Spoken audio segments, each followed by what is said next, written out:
paso a paso. Entonces, el primero es la captación del recurso desde el agua, el que vamos a tratar. Entonces, acá podemos tener, digamos, la toma del agua, lo que se le denomina en algunas partes como bocatoma.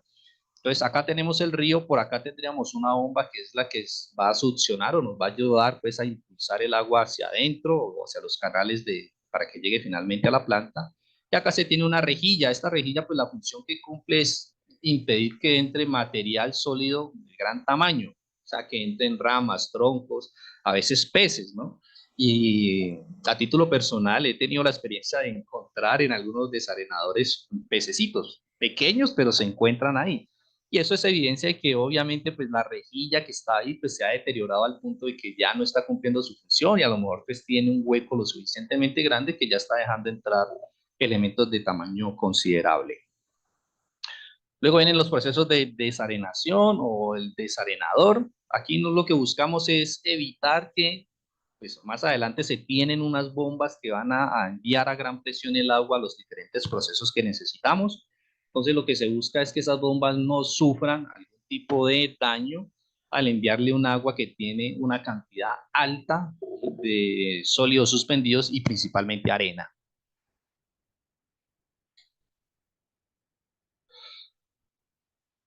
Luego viene ok.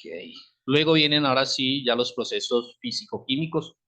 Aquí hemos obviado toda la parte de absorción, hemos obviado esa parte de preoxidación, estamos mirando digamos, los bloques generales que siempre se realizan.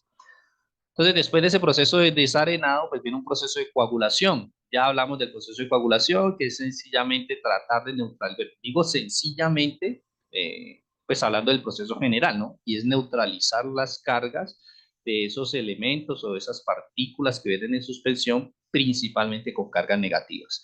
Pues acá al lado derecho hay una laminita un poco ilustrativa para eso, que lo que nos demuestra es que tenemos acá si nuestro compuesto pues con agua, con carga negativa, vienen por acá los diferentes, en este caso esto es un polielectrolito polielectrolito que vemos acá y lo que nos está haciendo pues es empezando a neutralizar con sus cargas positivas, empezando a neutralizar la carga de esos compuestos negativos allí para finalmente generar un compuesto de mayor tamaño que va a generar coágulos, luego los flóculos y finalmente va a precipitar. Los más utilizados, les decía, pues tenemos las sales inorgánicas a base de aluminio y de hierro, sulfato de aluminio, aluminato de sodio, sulfato ferroso, sulfato férrico, cloruro férrico, todos esos se utilizan de manera, diría yo, general o convencional. Sin embargo, actualmente se está utilizando muchos polímeros para realizar ese proceso de coagulación. Los convencionales son los inorgánicos, pero se está incursionando con los polímeros. ¿Qué se busca con los polímeros?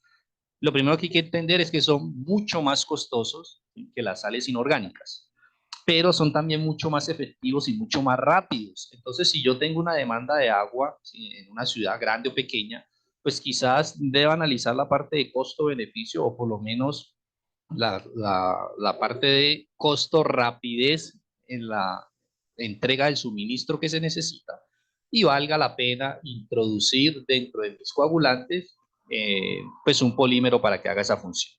Y acá podríamos decir que estas son las famosas pruebas de jarras que uno a veces se enfrenta, pues aquí falta todavía el agitador, pero digamos, normalmente esto ya es hecho en laboratorio, donde tenían pues el agua con los sólidos ahí, adicionaron el coagulante y pues miren que ya en la parte final se está viendo acá ya los sólidos aglutinados en la parte superior, pero nos queda el agua traslúcida, no vamos a decir agua potable, pero sí ya agua traslúcida con un color similar al agua que nosotros esperamos poder consumir.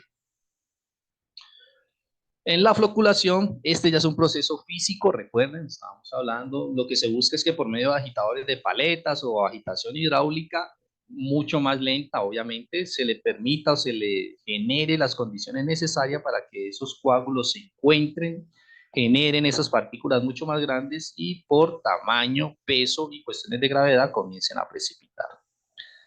Cuando comienzan a precipitar, pues lo que se hace es un proceso de decantación o lo que decía pues, en la diapositiva anterior de sedimentación. Ambas pues, son, digamos, conceptos válidos para aplicar aquí, ya sea decantación o sedimentación. Lo que hacemos entonces, como está esta laminita acá, es por la parte inferior de esos tanques se elimina o se remueven pues esas impurezas, ¿sí? O esos sólidos que finalmente quedan, y la parte superior entra a un tanque que pues, lleva ese agua a el siguiente proceso, que es el proceso de filtrado.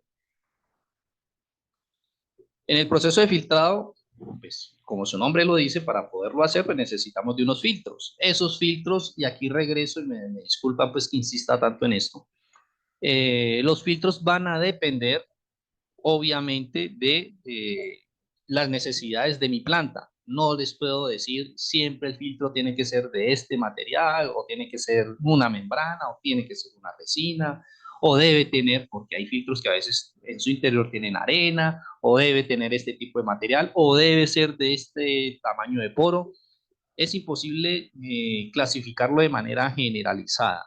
Para, digamos, hacer un estudio de qué tipo de filtro es el más adecuado, pues tendríamos que mirar también el tipo de agua que se está utilizando para potabilizar, el tipo de coagulante que se utiliza en ese proceso, y así pues poder de pronto uno dar pues una respuesta mucho más acertada. Diría yo que eso ya vendría siendo pues digamos algún tipo de consulta personal o sí, mucho más individual para poder decir finalmente cuál sería algún tipo de filtro especializado para eso. Lo único que les puedo decir es que cualquier persona que le diga que le va a vender usted el filtro, que le va a solucionar el problema sin primero haberle hecho las preguntas previas como las condiciones fisicoquímicas del agua que usted está tratando, pues no confíe mucho en eso porque filtros universales para todos los procesos no hay. Acá, bueno, perdón, en esta laminita, pues simplemente lo que están mostrando es que se tiene el agua sin entrar al filtro. Acá se tiene el filtro, pasan, ¿cierto? A través del filtro y sale un agua, pues didácticamente la ponen en un color azul un poco más claro, pues para demostrar que es un agua que ha perdido algún tipo de material allí en ese proceso de filtración. Luego viene para la parte de desinfección. Lo ideal es decir desinfección porque no siempre se va a utilizar cloro, que es lo más utilizado, sí, pero pues habrán otro tipo de desinfectantes que también se puedan utilizar. Entonces, lo más, la palabra técnica sería desinfección. Y en ese proceso de desinfección lo que buscamos es destruir los últimos microorganismos que aún podrán encontrarse presentes en el agua. Eso es lo que buscamos con el proceso de desinfección. Sin embargo, si durante este agua que ya fue filtrada aún tenemos material orgánico, recuerden por ahí, se les van a formar los famosos trialometanos. En el proceso de filtración, de cloración o desinfección, perdón, pues tenemos acá es nuestro desinfectante, tenemos los dosificadores. En estos dosificadores, pues obviamente también se han hecho las pruebas necesarias para saber cuánta solución debe caer en determinado tiempo, pues para desinfectar todo el agua que se tiene pues en esas cisternas. Los más utilizados, les decía, es el cloro gaseoso. Cada vez se está tratando de reemplazar. El cloro gaseoso, recuerden pues, que es un gas venenoso, tóxico venenoso para nosotros. Y muchas de las plantas de agua potable, cuando lo van a utilizar, pues tienen que activar todos sus protocolos de seguridad, todas sus alarmas de seguridad, inclusive por normativa, cuando una planta de agua potable va a hacer su proceso de descargue de cloro de algún camión, pues que lo abastece a sus diferentes reservas de cloro gaseoso, debe activar una alarma con los bomberos, ¿sí? Para que en caso de que haya una fuga, entonces los bomberos pues, ya están enterados y obviamente ayuden en esa emergencia que se pueda presentar ahí.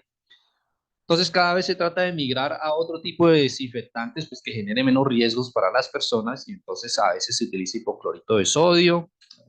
Ese hipoclorito de sodio es muy utilizado pues, para la parte de asepsia, limpieza en hogares y demás. Y el hipoclorito de calcio también se utiliza para estos procesos de desinfección. Si pueden observar en estos tres que están acá, en ambos, en los tres tenemos pues el cloro como eje principal, ya sea en hipocloritos, lo que hace allí es su reacción química como tal, y en esa reacción química se genera nuevamente cloro gaseoso que pues hace las funciones que debe hacer, que son las de desinfección, o en últimas, ese proceso de desinfección, pues es un proceso de oxidación, y cuando estamos hablando de microorganismos, pues es un proceso donde empieza a destruir parte de sus membranas, para finalmente pues ocasionarle la muerte, digámoslo así, eliminarlas, inactivarlas, dirían pues de pronto los microbiólogos.